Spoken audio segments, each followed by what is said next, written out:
Hello friend, welcome back my channel. So आज আপোনালোকৰ ওচৰলৈ ৰিজনিঙৰ আন এটা টপিকৰ ওপৰত ভিডিঅ' লৈ আনিছোঁ। আজি এই ভিডিঅ'টো গোটেইকেইটা কুৱেশ্যন বহুত ইম্পৰ্টেণ্ট, গতিকে ভিডিঅ'টো শেষলৈকে চাব বুলি মই আশা ৰাখিলোঁ। চ' আহক আজি আৰম্ভ কৰোঁ ফাৰ্ষ্ট কুৱেশ্যনটো। চ' ফাৰ্ষ্ট কুৱেশ্যনটো কি দিছে চাওঁ। ফাৰ্ষ্ট কুৱেশ্যনটো এনেধৰণৰ কেতিয়াবা লেটাৰ এনলজি আহে, গতিকে আমি আজি ডিছকাছ কৰিম। চ' BTGF তাৰপিছত নেক্সট কৈছে ASFE। চ' এইটো আমাক ফাৰ্ষ্ট পাৰ্টটো দি দিছে আৰু ছেকেণ্ড পাৰ্টটো আমাক কৈছে USPQ বুলি দিছে আৰু কুৱেশ্যন মাৰ্ক দিছে। চ' আমি কেনেকৈ ফাৰ্ষ্ট পাৰ্টটো পালোঁ তাক আমি ছল্ভ কৰিম। এতিয়া আমি চাম, এখন চাৰ্টখন মই দি দিছোঁ যাতে আপোনালোকৰ বুজিবলৈ বেছি সুবিধা হয়। চ' ইয়াত কৈছে B পিছত কৈছে A দিছে, তাৰমানে আমি -1 কৰিব লাগিব। কাৰণ কাষত মই -1 দি দিছোঁ, তেতিয়া ইজি হয় বুজিবলৈ। B পিছৰ ৱৰ্ডটো আমি নলওঁ, B আগৰ ৱৰ্ডটো ল'ম, মানে মাইনাছ কৰিম। চ' B পিছত B আগত কি আছে? A আছে, তেনেকৈ T আগত S আছে আৰু G আগত F আৰু নেক্সট Fৰ আগত E হয়। গতিকে আমাক যিটো কৈছিলে আমি তাক ছল্ভ কৰিলোঁ। চ' নেক্সট আমাৰ যিটো কৈছে আমি তাক একেটা টেকনিক লগাই ইউজ কৰিম, ছল্ভ কৰিম। চ' U আগৰ ৱৰ্ড এলফাবেটটো হৈছে T, Sৰ আগৰ এলফাবেটটো হৈছে R, P আগৰ এলফাবেটটো হৈছে O আৰু নেক্সট Q আগৰ এলফাবেটটো হৈছে P। চ' USPQৰ যিটো কুৱেশ্যন মাৰ্ক দিছে তাৰ এনচাৰটো হ'ব TROP। চ' অপশ্যন কোনটো কাৰেক্ট হ'ব? অপশ্যন এইটো কাৰেক্ট হ'ব। চ' এইটো ছল্ভ হৈ গ'ল। চ' নেক্সট কুৱেশ্যনলৈ যাওঁ। চ' কুৱেশ্যন 2টো চাওঁ। কুৱেশ্যন 2টো দিছে BAE IFG দিছে। চ' আমাক উলিয়াব কৈছে MKR, তাৰপিছত ইজটো কৈছে কুৱেশ্যন মাৰ্ক। চ' আমি ফাৰ্ষ্ট পাৰ্টটো ছল্ভ কৰিম কেনেকৈ হয় তো আমি চাম। চ' ফাৰ্ষ্ট এতিয়া দিছে D পিছত নেক্সট কৈছে I হৈছে, তেনেদৰে আমি কি গম পাব লাগিব? আমি ইয়াত কাষত মই +5 বুলি দিছোঁ যাতে আপোনালোকে বুজিবলৈ ইজি হয়। D পিছত I পাবলৈ আমি 5টা এলফাবেট গ'লোঁ। Dটো নধৰি আমি E ল'লোঁ, F ল'লোঁ, নেক্সট G, তাৰপিছত H, তাৰপিছত I। তাৰমানে 5টা এলফাবেট গৈ D পিছত 5টা এলফাবেট গৈ আমি I পালোঁ। চ' নেক্সট দিছে A। চ' A পিছত কি হ'ব লাগিব? 5টা এলফাবেট গ'লে আমি কেনেকৈ F পাম এইটো চাম। A পিছত B আহিলে, B পৰা ধৰিলোঁ B C D E F হৈ গ'ল। নেক্সট E আছে, Eটো নধৰি তাৰপিছত Fৰ পৰা ধৰিলোঁ F G H I হ'ল F G H I J। E পিছত এইটো F G H I J। চ' আমি J পালোঁ।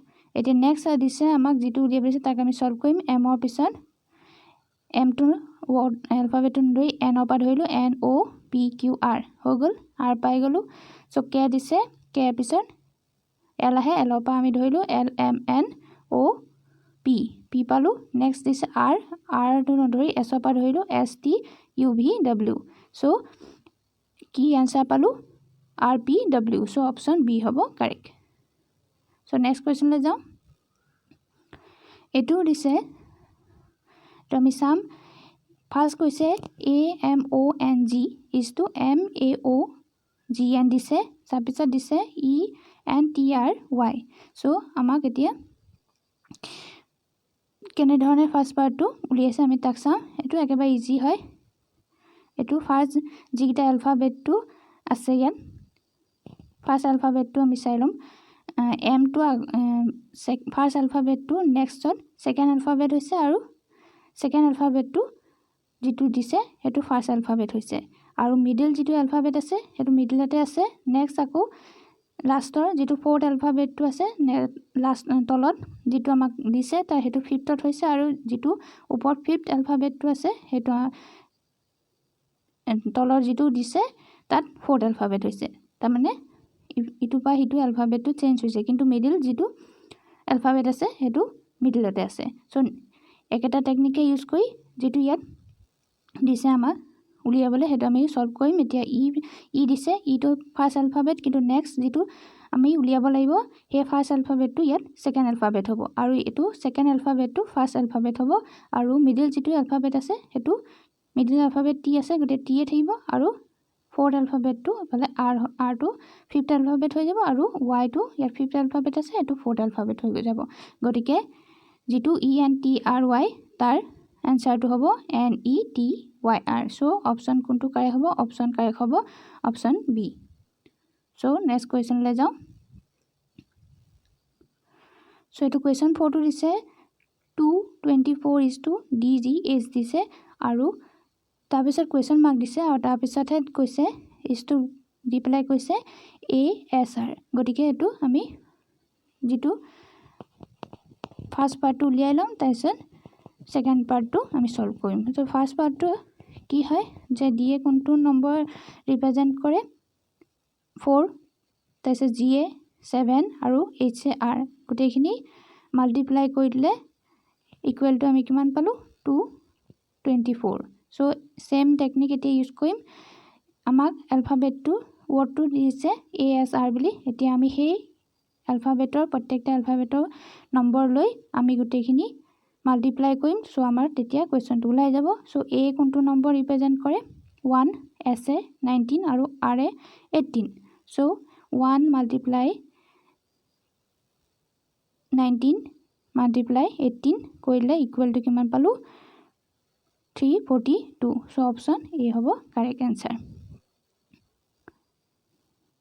এটা কোৱেশ্চন 5 টো চাম কোৱেশ্চন 5 টো দিছে 579 বুলি দি দিছে তাৰপিছত কৈছে is to EGI আৰু তাৰ পিছত দিছে নম্বৰ কিটা দিছে 2146 দি দিছে সো কোৱেশ্চন মাৰ্ক টো উলিয়াব লাগে কোৱেশ্চন মাৰ্ক টো হ'ব আমাৰ এই কিটা এলফাবেট কিটা মানে ওয়াৰ্ড কিটা উলিয়াব লাগিব ইয়াত নম্বৰ নহয় ওয়ার্ড উলিয়াব লাগিব কেনেকৈ উলিয়াম আমি চাম সো 5 এ কোনটো নম্বৰ ৰিপ্ৰেজেন্ট 5 এ কোনটো এলফাবেট ৰিপ্ৰেজেন্ট কৰে E সো 7 এ G আৰু I 9 সো একেটা এতে একেবাৰে ইজি সো ইয়াত 21 কৰিলে 21 হল U 21 এ কোনটো এলফাবেট ৰিপ্ৰেজেন্ট কৰে U সো 4 এ D আৰু 6 এ F সো গোটেইকিটা ওয়ার্ড মিলাই লিখিলে U D F পালো গতে অপচন বি টো হ'ব কারেক্ট आंसर সো আশা কৰিছো ভিডিও গোটেইকিটা কোৱেশ্চন আনসাৰে আপোনালোকে ভালদৰে বুজি পাইছে আৰু বুজোৱাটো আপোনালোকে ভাল পাইছে আৰু আপোনালোকৰ বাবে হেল্পফুল হৈছে যদি হেল্পফুল হৈছে আৰু ভিডিও চাই ভাল পাইছে লাইক কৰিব বুলি মই আশা ৰাখিলো আৰু ভিডিওটো শেষলৈকে চাইছে বুলি মই আশা ৰাখিছো আৰু ভিডিও সমূহ যদি চাই ভাল পাইছে তেনেহলে মোৰ এই চেনেলটো যদি এতিয়ালৈকে সাবস্ক্ৰাইব কৰা নাই so please subscribe this channel আগলৈ এনে ধৰণৰ ভিডিওসমূহ মোৰ এই চেনেলটোত পাই থাকিব সো আজিলৈ ইয়াতে শেষ কৰিছো থ্যাংক ইউ